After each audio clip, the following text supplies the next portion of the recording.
2017年，我国的抑郁症患病人数达8590万，患病率约为6.6%。但这种疾病在20世纪90年代以前几乎没有诊断。面对这样的数据，很多人在问：抑郁症真的是病吗？对于此问题，我们发现了几种比较有趣的现象。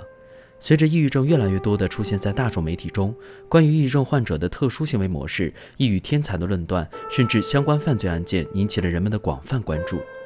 有人认为抑郁症其实是某些脆弱的人矫情、意志薄弱、逃避责任的说辞，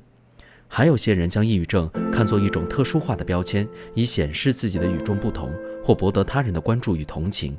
然而，却极少有人关注抑郁症的病理机制。1624年，我国明朝张介宾所著医学著作《景岳全书》第19名集杂症末郁症，详细描述了怒郁、思郁、忧郁3种郁症症治，并给出列方。1968年，抑郁症出现在美国精神疾病与统计手册目录中。直到20世纪80年代，人们发现五羟色胺在摄取抑制剂能够有效治疗抑郁症，缓解患者痛苦，这成为抑郁症研究的重大发现。按照药效倒推药理机制，研究者发现抑郁症患者存在五羟色胺、去甲肾上腺素、多巴胺的神经递质改变，以及神经内分泌系统功能异变。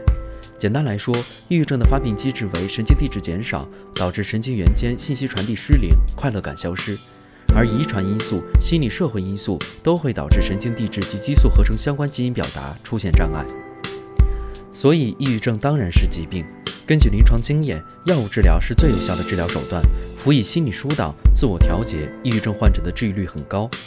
当然，药物治疗应当在医生指导下完成生化检验、血常规和甲状腺功能检查后使用，尽量避免药物引起的不良反应。百忧解是一种借由刺激单一神经传导物质血清素来改善抑郁的药物，同时是全球出方量最大的抗抑郁药。类似抗抑郁药物舍曲林、西泰普兰、艾司西泰普兰、氟呋沙明等临床应用十分广泛，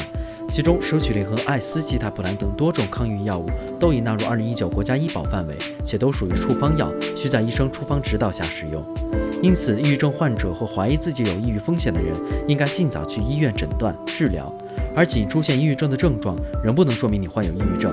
网络上铺天盖地的抑郁症测试可参考性有限，最权威的方式仍然是去医院诊断。在医院当中，医生会根据临床诊断给出至少6篇左右的测试，测量心电图，综合判断。但遗憾的是，2019年，全世界很多国家仍然没有抑郁症的对应词汇，也并不认为这是一种病，而是陷入了巫术、迷信和意志薄弱的解释中，且大多数的抑郁症患者连药盒都没有摸过。在中国，随着抑郁症渐渐被大众了解，越来越多的人开始意识到抑郁症的病理特征和及时治疗的重要性。